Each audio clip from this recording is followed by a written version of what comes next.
Welcome to Cyprus News by FinancialMirror.tv. Minister of Finance Harilaos Stavrakis has said that Cyprus is satisfied with the progress achieved so far regarding negotiations between Cyprus and Qatar for investment in Nicosia on behalf of the Arab Gulf country. Stavrakis was in Qatar accompanying Cypriot President Dimitris Christofias during his official visit there and held a meeting Thursday with his Qatari counterpart, during which they discussed Qatar's interest to invest in Nicosia for the construction of a hotel.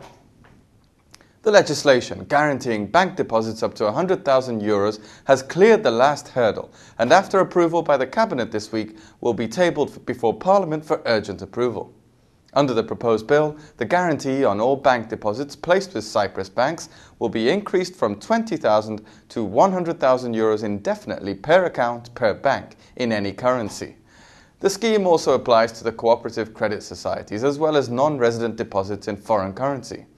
Greece also provides guarantees of up to €100,000 per bank per customer.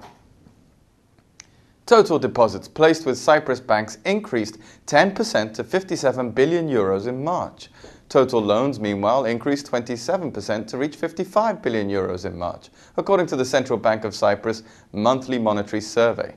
The banking sector in Cyprus remains healthy, with local banks maintaining adequate liquidity and capital, and thus do not need capital injections or state aid from the government, Central Bank Governor Athanasios Orfanidis said during a presentation of the Central Bank's 2008 report.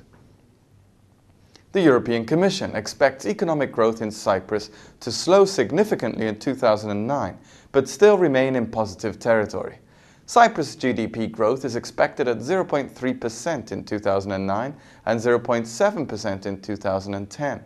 The equivalent figures for the EU average are -4% and -0.1% respectively. In line with the worsening economic outlook, employment is projected to decline in 2009, particularly in those sectors most exposed to the downturn, such as real estate and tourism.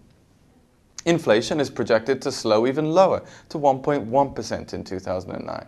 Finally, fiscal deficit is expected to settle at 1.9% in 2009 and 2.6% in 2010.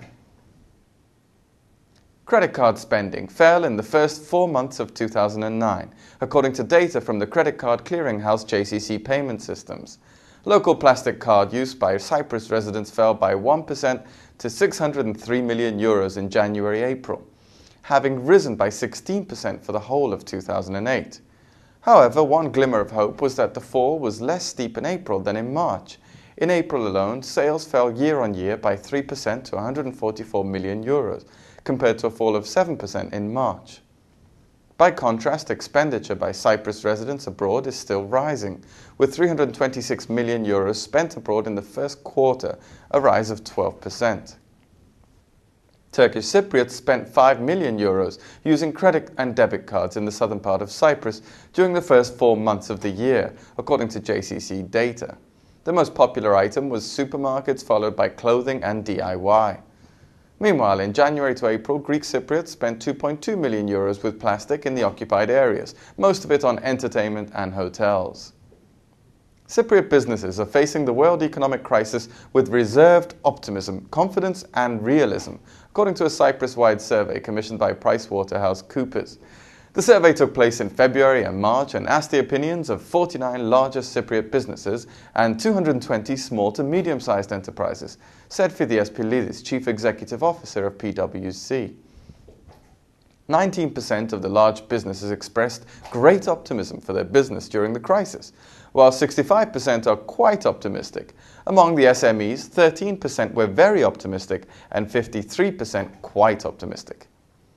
Cyprus Aid, the Development Cooperation Service of the Republic of Cyprus, currently engaged in an ambitious €4.4 million overseas aid program, will engage local non-governmental development organizations in future projects.